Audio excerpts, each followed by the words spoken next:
Magandang umaga! Kumusta po? Narito po ulit ang update natin para sa lagay ng ating panahon.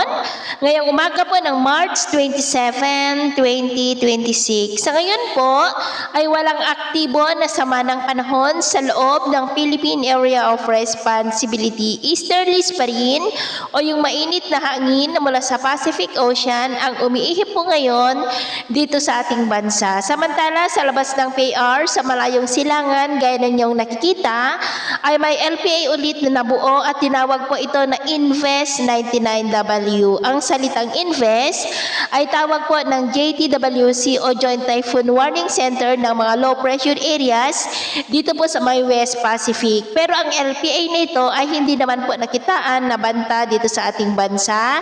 At ito naman ay pinapakita ng forecast model natin pong ginagamit hanggang po sa susunod na 2 linggo. Samantala sa ngayon ay nagsisimula na po ang tag-init season at may banta ng El Nino ngayong taon, posibleng magsimula o mabuo sa buwan ng Hunyo, Hulyo o Agosto.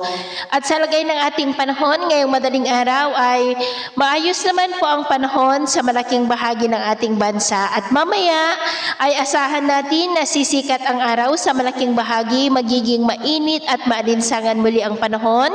Kaya mag-ingat po tayo sa panganib na dulot ng mainit na panahon. At mamayang hapon, mainit na panahon pa rin ang asahan sa malaking bahagi ng bansa pero may chance pa rin ng cloudy skies with isolated rains, dulot ng mga localized thunderstorm sa ilang bahagi ng Basilan, Zamboanga Peninsula, Danao del Norte, Sultan Kudarat, Surigao del Norte and nearby areas, kaya mag-ingat po tayo. Sa atin naman pong mga baybayin, wala na po tayong nakataas na namang gale warning signals, pero iba yung pag-ingat lamang po kung papalaot tayo para po mas makaiwas sa mga sakunang pangkaragatan. So yun po ang latest update natin sa araw na ito. Ako po muli si James na nagsasabing sakay na ng pagsubok po na darating sa ating buhay, huwag na huwag po tayong mawawalan ng pag-asa. Thank you and God bless!